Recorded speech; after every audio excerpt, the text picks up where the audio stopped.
이슬람이라고 하는 강력한 세력이 등장을 해가지고 비잔틴 제국을 위협하기 시작합니다.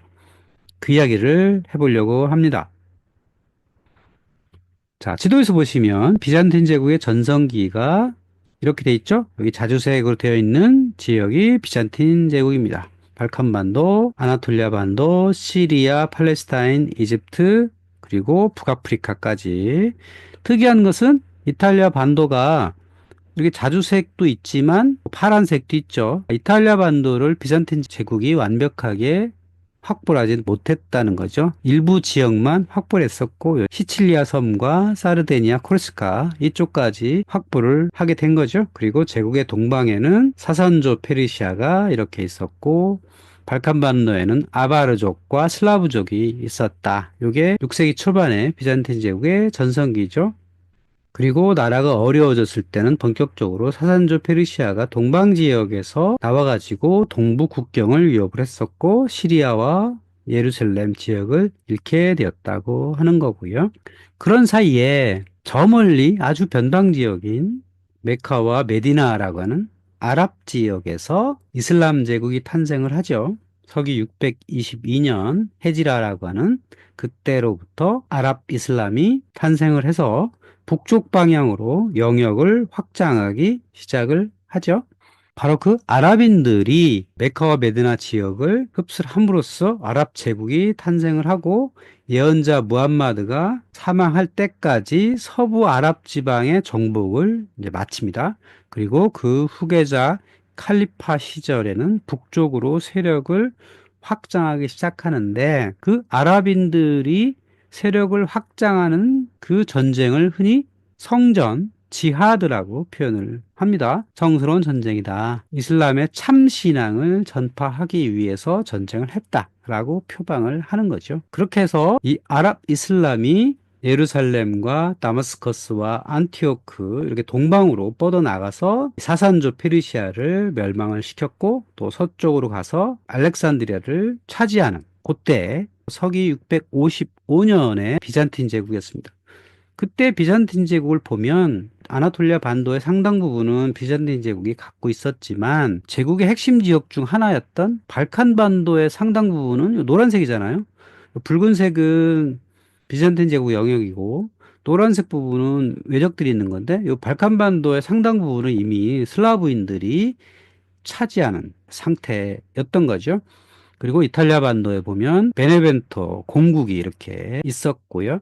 비잔틴 제국의 남부인 안티오크, 예루살렘, 알렉산드리아 같은 원래 비잔틴 제국의 신민들이 살고 있던 그 지역, 여기 레반트라고 하죠. 레반트 지역을 빼앗기고 이제 점차 축소되고 있었습니다.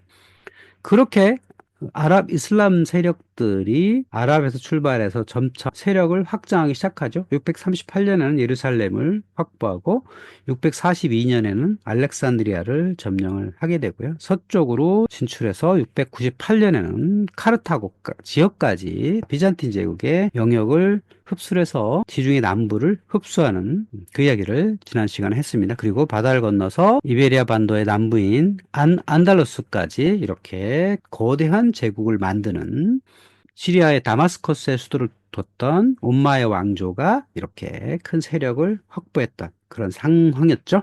자, 이런 때에 지중해 북쪽에 있던 비잔틴 제국과 당연히 충돌을 할 수밖에 없죠. 여러 군데에서 만나게 됩니다.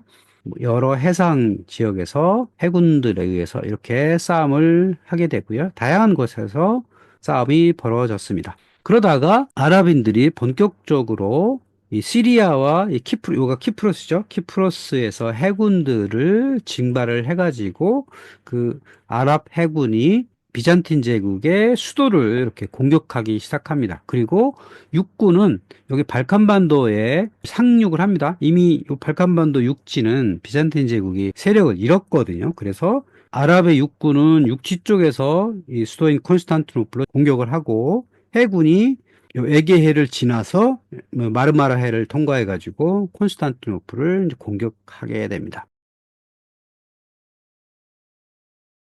아랍인들의 콘스탄티노플 공격은 674년부터 678년까지 매년 겨울에 아랍 해군에 의해서 포위됩니다.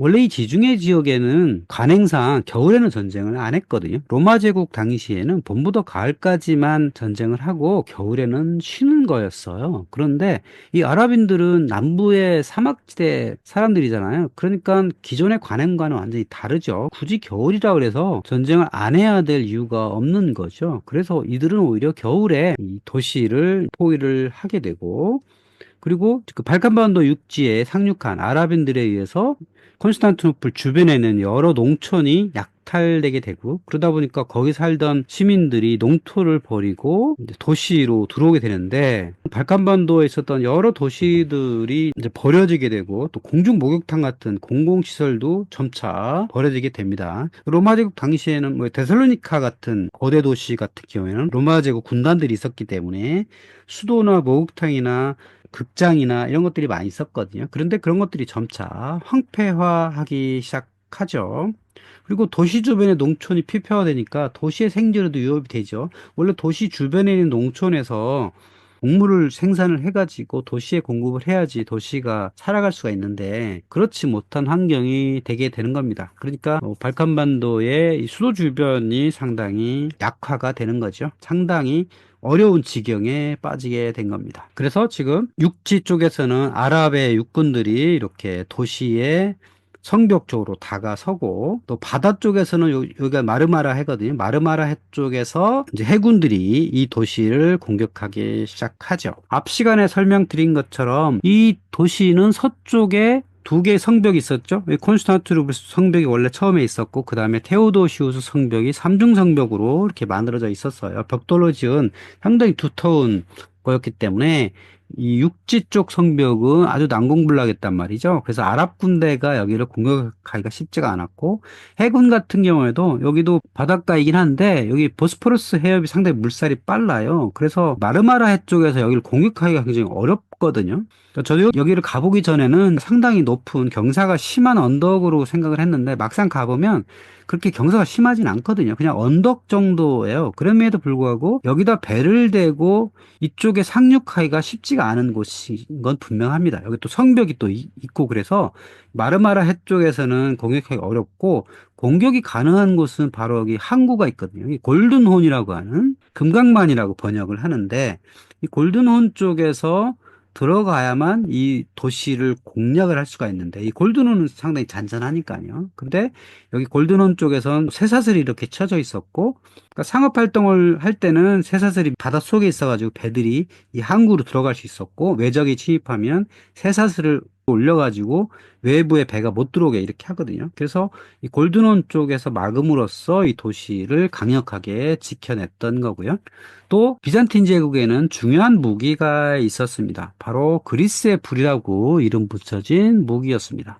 로마의 불 또는 액체 불, 그 끈적끈적한 불 등의 다양한 이름으로 기록이 남아 있는 건데요. 이때가 7세기 경이니까 7세기에는 따로 이름이 없었는데, 그 뒤에 십자군들이 이 그리스의 불이다 뭐 이렇게 붙인 거죠. 여기 그림에서 보시면 저 왼쪽에 있는 배에 탄 사람들이 비잔틴 제국의 해군이겠죠. 이 해군에서 뭔가 화염방사기 같은 것들을 이렇게 막 보내고 있어요. 막 불을 보내고 있죠. 그래서 오른쪽에 있는 배에는 아랍인의 배입니다. 그래서 불을 막 막고 있는, 그래서 이 아랍인들을 물리쳤던 그리스인의 불이라고 하는 거죠. 아마도 이 지역에 났던 황, 주석, 페르시아 고무, 역청, 녹인 초석, 석유, 송진 같은 것들을 섞어가지고 이것들을 끓여서 밧줄에 스며들게 해가지고 불을 붙였을 것이다 라고 상상이 되는 겁니다. 이 그리스의 불에 대해서 구체적으로 기록이 남아있는 건 없어요. 제조법이라든지 이런 건 없는데,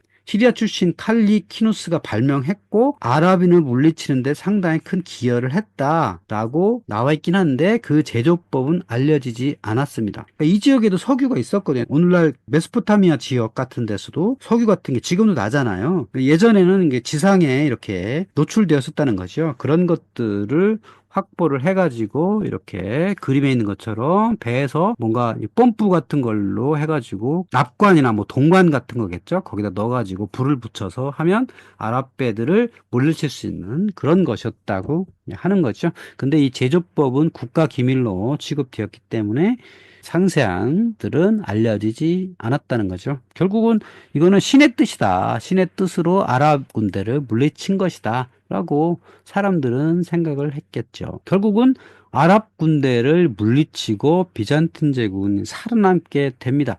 그런 과정에서 육지 영토를 상당히 많이 잃어버렸죠. 특히 발칸반도에 보면 데살로니카의 도시, 또 펠로폰네소스 반도 남쪽만 빼고는 나머지는 전부 슬라브족들이 내려와 가지고 여기를 이제 차지하게 된 거고, 이탈리아 반도에도 관리가 안 되니까 다 잃어버리고 로마와 라벤나 지역 그리고 시칠리아 쪽만 남기고 다 잃어버리게 된 거죠. 근데 어쨌든 결과적으로 아랍군을 물리치게 된 건데, 그 물리치게 된 요인을 찾아보면 이렇다는 거죠. 일단 난공불락의 대성벽이 있었다. 콘스탄티노플의 삼중 성벽이 있었다는 거고, 두 번째는 그리스의 불이 있었다는 거죠. 여기서 해군을 물리쳤다라는 거고, 농민까지 동원한 테마 군사제도가 있었다. 특히 여기 아나톨리아 반도에서 테마라고 하는 지역구로 나눠가지고 병농일치 제도의 테마를 만들었다는 거죠. 평상시에는 농사를 짓다가 전쟁이 일어나면 그 사람들이 병력에 참전하는 이런 식으로 운영을 했기 때문에 아나톨리아 반도는 여기를 땅을 유지할 수 있었던 그런 거라 하는 거고요. 또한 탁월한 외교수를 발휘해가지고 불가르족의 도움을 받았다는 거죠. 이 북방에 살던 불가르족의 도움을 받아서 육지 쪽에 상륙했던 아랍 군대를 물리치게 하는데 상당히 큰 도움이 되었다라고 하는 겁니다.